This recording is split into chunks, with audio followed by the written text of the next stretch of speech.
Este humor sí es difícil porque a veces cae pesado, pero mientras más pesado, más sonrisas, más carcajadas arranca, indiscutiblemente. Hablemos de stand-up comedy. Qué buen intro. Hablamos de todas esas situaciones que se reflejan de la cotidianidad del dominicano y cuando se representan autoridades políticas como la vicepresidenta de la República, ay, ay, ay. Bueno, presentamos entonces a Starling Ramírez, también nos acompaña Jacqueline Estrella, Carlos Sánchez y Elías Cerrulle. Bien, Bien, 1, maestra. 2 y 3. Miren, Gracias, es sí. muy difícil hacer un tema tan serio porque si se habla de humor, la gente entiende que venimos a reírnos solamente. Yo sé que no vamos a reír porque es inevitable, pero imagínense ustedes cuando en República Dominicana tenemos tantas necesidades, tantos problemas, que eso se constituye como un elemento para alimentar el humor diariamente. O sea, yo creo que ustedes no tienen que salir a buscar nada. Ustedes simplemente escuchan, ven lo que pasa sí, sí. en la cotidianidad y ya tienen ahí una Solamente hay rutina. que leer el periódico, escuchar la noticia y ahí está el humor ahí fresquecito diariamente. Yo sé que Carlos medía la receptividad de los chistes, porque de eso lo hablamos en muchas ocasiones. Hay cosas que se repiten porque no cambian en la cultura del dominicano. Cuéntame. Yo no diría que eso es del dominicano, yo diría que eso es del ser humano. Y de eso es que se trata el humor. El ser humano utiliza el humor como ahorita lo dijo Cuquín, pero eso es real desde miles de generaciones atrás. Utiliza el humor como una válvula de escape. Todo lo que sea un problema o un susto o un miedo para el ser humano, la forma de canalizarlo es a través de la risa. Entonces, las cosas malas del dominicano, la gente dice que sí, que el dominicano se ríe de sus desgracias, pero en realidad eso pasa en el mundo entero, porque el ser humano es para eso que usa el humor. En tu caso, que has hecho muchos chistes de la madre, de la pareja, de las situaciones de la cotidianidad, pero cuando hiciste humor político, y te hago la pregunta porque a diferencia de esos otros países, la gente se indigna y hay más transparencia, hay más cohesión y movilización social. Sí. Aquí, el ladrón, que todo el mundo identifica y se sabe y se comprueba que es un ladrón Sí. que utiliza el erario público, se sienta al lado tuyo en un restaurante y la gente lo aplaude. Sí. La gente se ríe de sus chistes, la gente lo celebra. Esa es la diferencia. O sea, entonces, ¿eso alimenta el show del stand-up porque nos seguimos mofando de esa situación? ¿O cómo pasa? Vamos contigo. Bueno, ¿cómo te digo? Como tú quieras decírmelo. Sí, gracias por ese consejo.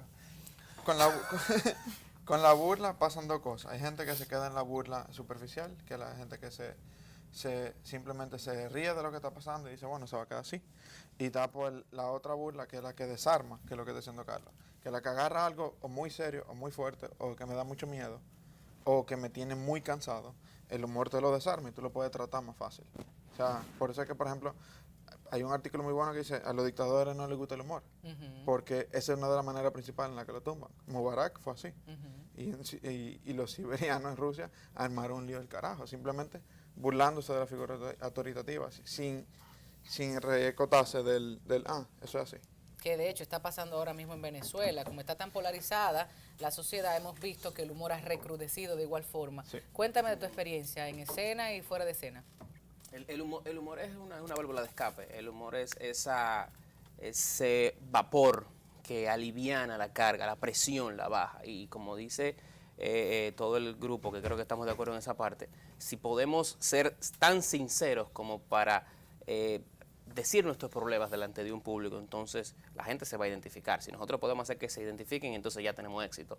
¿Y qué pasa después de lograr que el público se identifique? Cuando salen del show, cuando apagan el televisor o se van de la sala de cine, ¿qué se espera que pase con esa ciudadanía? Si se espera algo, pregunto. Sí, se supone que tenemos que buscar algo, porque no es simplemente hacerlo por hacer, es tratar de llevar una conciencia, tratar de llevar un mensaje. Muchos de los muchachos que están haciendo humor ahora tratan también de llevar una idea dentro de sus rutinas. Yo trato de hacerlo, Elías trata de hacerlo, Carlos también, ya que él lo ha hecho cuando hace de Margarita. Ella está llevando un mensaje detrás de eso y quizás ustedes implícitamente no lo perciben.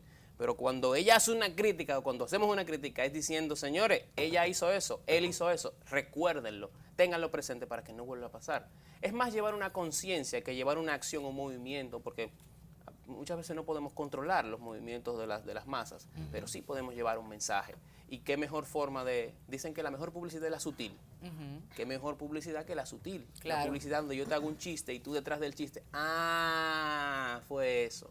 Decía Elías que al dictador no le gusta el humor y nosotros compartíamos algunas escenas de la película El Gran Dictador de Charlie Chaplin. Abríamos el primer programa con eso porque aunque es humor, fue un gran artista y logró concienciar políticamente a todo el mundo. En tu caso, sin decir que Margarita sea una dictadora, en tu caso, has tenido que verte de frente a ella y has tenido que compartir tu parecer, tu arte, tu construcción de ese personaje. ¿Se te ha de alguna manera, alguna vez limitado en esa creación, en ese proceso? No te asustes, pero ten mucho cuidado con lo que tú dices. Que ella te está viendo. Porque él te está viendo también. A ver, Jackie. No. Risa nerviosa. ¡Wow! ¿Qué digo? Ella está pensando ahí. Carlos, sálvame. Ok, ya. Tiempo. No he tenido problema, porque pienso que el imitador tiene que ser atrevido, no pedir permiso, te lanzas, haces el trabajo, te expresas y luego, bueno, el film va, si es un peñón, un empujón por ahí, bueno, tú te abstienes de la consecuencia, pero yo pienso que el hecho de hacerlo con ética, porque hay veces que hay imitadores que maltratan a la personalidad y hasta llega el momento de ofenderlo dentro de la interpretación, le faltan el respeto. Yo pienso que se puede hacer un humor limpio, un humor creativo, chulo, llevar a conciencia a las personas, divertir, entretener, sin maltratar el personaje que tú estás manejando. Entonces el personaje de Margarita ha sido una gran lección para mí, porque desde el principio tengo que manejarme de una manera con ella, pero a la vez hacer chiste. Ella no es un personaje como lo es, por ejemplo, que Consuelo Pradel, por ejemplo. Es el de la puya. Es el de tirar la puya. La Consuelo Margarita no. Pradel es una mujer que es espontánea y se expresa y dice lo que dice. Tú coges a Consuelo Pradel y coges el escritorio de ella y dice, Consuelo, el programa de hoy va a ser en escenario 360. Y tú, sin que ella se dé cuenta, tú cobras en la puerta. Dice, haga el programa, ahí está en la cámara. Claro, Porque ella es un show, claro. por su espontaneidad. Sí. Entonces, con Consuelo, yo tengo una libertad de moverme, de hacer muchísimas cosas rarísimas, pero con Margarita, una mujer que siempre está bien puesta, que se expresa correctamente, que no hace cosas fuera de lo común, que yo hago humor con ella, ¿cómo? O sea, ¿de dónde engancho? Y comenzaron a aparecer algunas tips como la forma fina de hablar, exagerando las heces, metiendo algunas palabras urbanas, y ahí vino el enganche. Por ejemplo, en Estados Unidos, ¿de qué tantas formas no se ha maltratado a un Donald Trump, a una Hillary Clinton? ¿De qué formas John Oliver no ha maltratado a todo aquel que critica? Entonces Carlos decía, a mí no me importa si te ofendes, porque el humor suele también ofender, y ese humor negro, que es un humor a veces del stand-up comedy racial, que discrimina, o sea, cualquiera se pudiera sentir ofendido, pero ese es el humor. Entonces, ¿hasta dónde se debe llegar? Yo pienso que cuando uno es figura pública, uno tiene que aguantar de vez en cuando ser ofendido, porque cuando tú te vuelves figura pública, tú tienes que entender que parte de eso es que la gente opine sobre ti, y muchas veces las opiniones no son las que a ti te gustan. En otros países se estila que la gente puede sentirse más libre de hacer chistes más fuertes y más ofensivos con figuras públicas como los políticos. Pero en este país todavía hay un poco más de censura de, uy, eso no está bien. Que la cultura lo aguanta. Exacto, básicamente la cultura te dice hasta dónde tú puedes llegar. Nosotros quisiéramos llegar más lejos, pero muchas veces la gente, hey, no, te pasaste. O sea, en este caso sería la cultura, no que el patrocinador, el medio, muchas te veces- va a desemplear. Lo que pasa es que una cosa lleva a la otra. Cuando la cultura te dice, hasta aquí está bien, así mismo los patrocinadores responden a lo que a la cultura le gusta. ¿Y por Entonces, qué? así mismo los patrocinadores te van a decir, no, hasta ahí está bien. ¿Y por qué entonces en el caso del humor puede afectar y no a los líderes de opinión o a quienes están en matutinos y vespertinos haciendo opinión que la venden y son ricos, muy ricos? Eso contrarresta un poco la postura que estás diciendo, no debería ser. Si se supone que la cultura no lo aguanta, no estaría un X comunicador diciendo todas las malas palabras que quiera, acabando como quiere, mofándose como quiera de X o Y personaje de la política. Yo creo que eso nos sirve un poco como para analizar, ¿no? Lo que pasa es que son dos roles diferentes. O sea, aunque yo tienen ¿Quién el tiene mismo más objetivo. permiso, el humorista o el opinólogo? Es que yo no creo que tenga Yo ver creo que el quién tiene más humorista. permiso. Sí, debería tenerlo, ¿verdad? Yo entiendo lo que dice Starling. Lo que pasa es que el humorista tiene que buscar risa. Exactamente. Entonces, si el humorista no encuentra risa, quiere decir que ya el público te dijo, te pasaste, ya eso no me dio risa. El que hace opinión no está buscando risa, simplemente opina. Te guste o no, ya yo opiné, ya mi trabajo lo hice. Pero mi trabajo es hacer chiste y que tú te rías. Si yo hice chiste y tú no te reíste, yo no hice bien mi trabajo. Entonces, es eso. Mi trabajo tiene un resultado, el de la opinión no. En otros países tenemos recursos económicos para un gran equipo técnico. Ustedes, que muchas veces han tenido que vender, escribir, hacer de talento, de todos, productores. O sea, ¿cómo hacen para investigar? ¿Cómo te haces para investigar ese personaje o los otros tantos sketches que presentas en televisión? Bueno, ahí están los recursos audiovisuales, la prensa.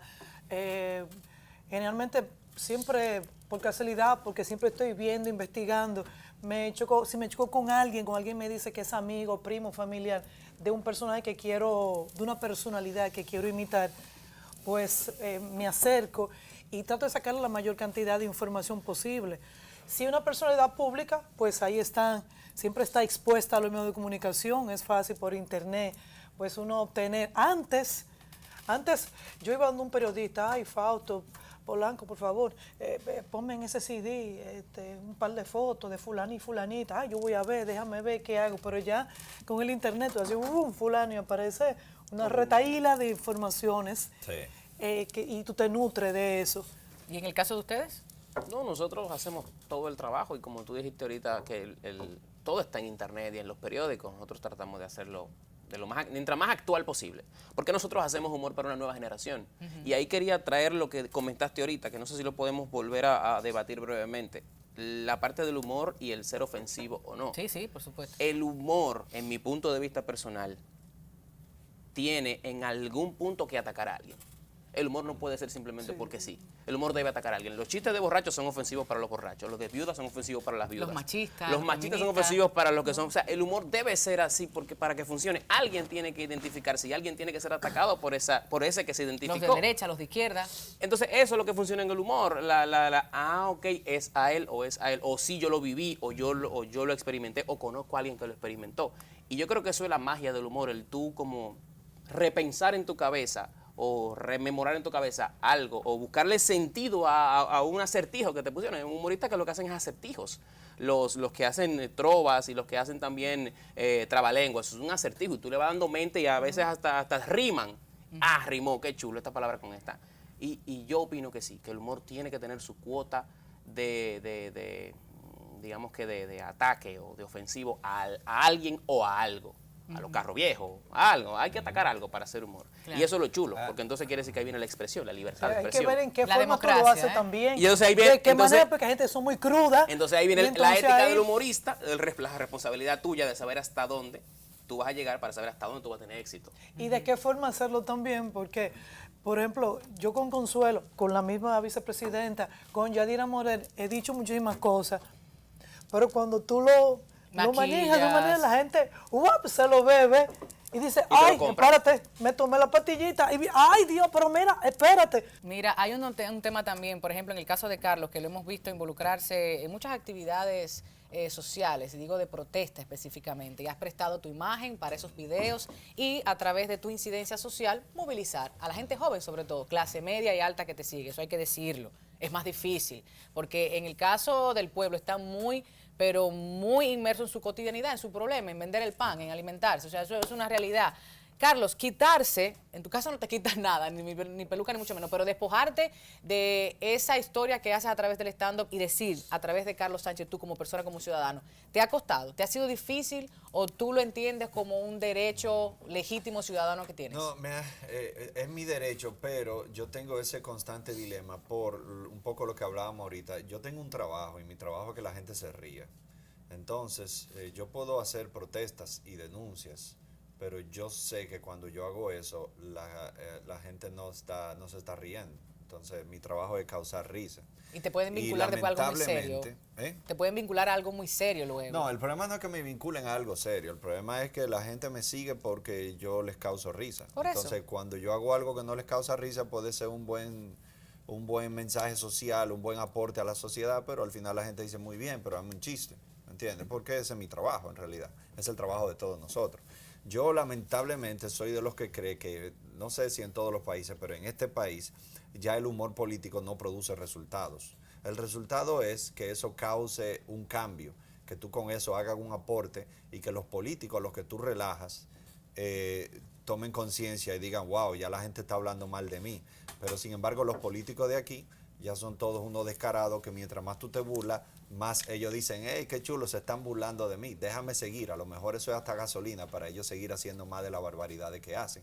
Entonces yo, en las veces que he hecho humor político, me he concentrado en simplemente qué es gracioso de la política. Si dentro de eso yo ataco, pues bueno, ataqué. Pero yo lo que busco es qué me parece gracioso de esto. Y muchas de las cosas que yo digo no son ataques, son observaciones graciosas, eso es todo. Como por ejemplo, el análisis que tú mencionabas de que todos los candidatos del PLD tienen bigote. De Leonel tiene bigote, Danilo tiene bigote. Entonces, y ahí a Margarita le puse bigote en una foto, para si ella quiere tirarse, ese es mi consejo. Tú sabes, entonces, eso no tiene ningún ataque de nada. Eso es simplemente una observación de que todo el mundo tiene bigote. Entonces, y algunos chistes, pues bueno, pues sí, pues dentro del chiste, pues se va una opinión mía.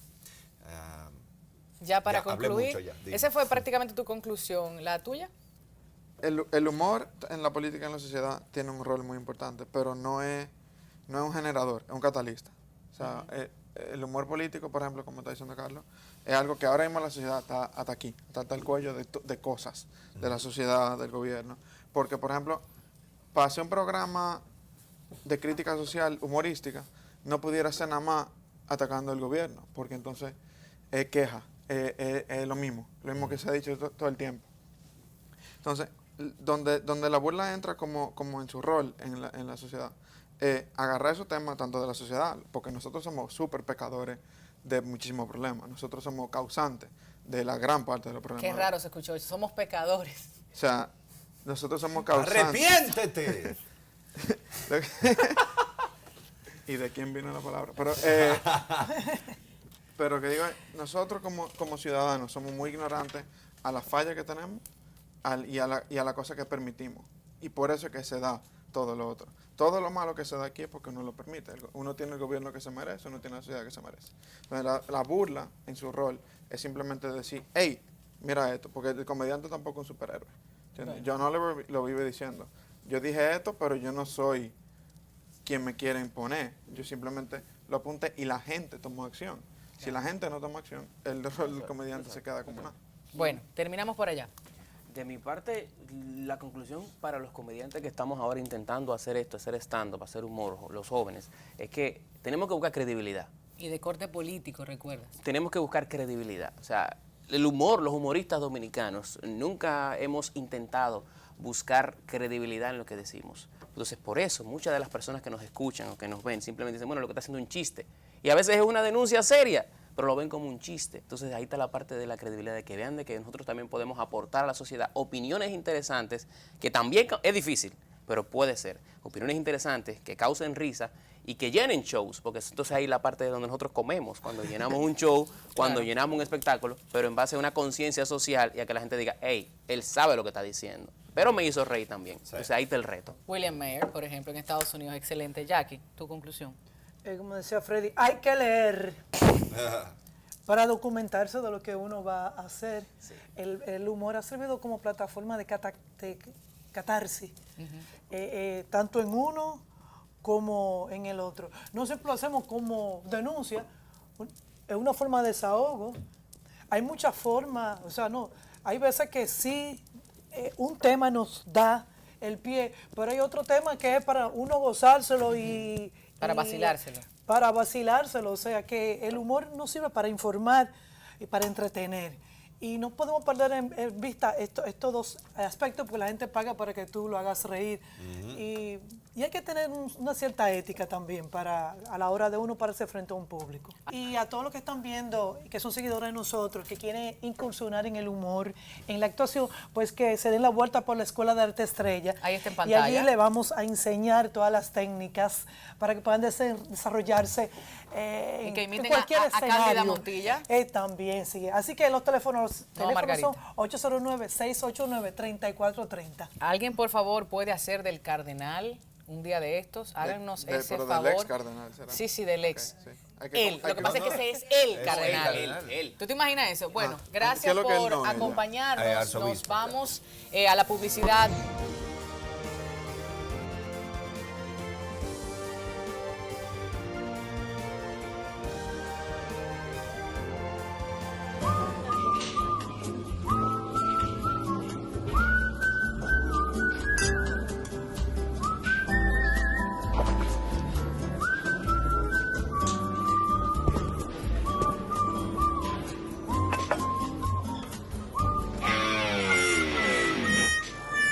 Si al comprar bienes o servicios sientes que te engañan, te incumplen la promesa y no entregan la calidad esperada, pide el libro de reclamaciones. En Proconsumidor trabajamos para garantizar tus derechos. Proconsumidor te escucha y actúa. Un mensaje del Ministerio de Industria y Comercio y MIPYMES y Proconsumidor.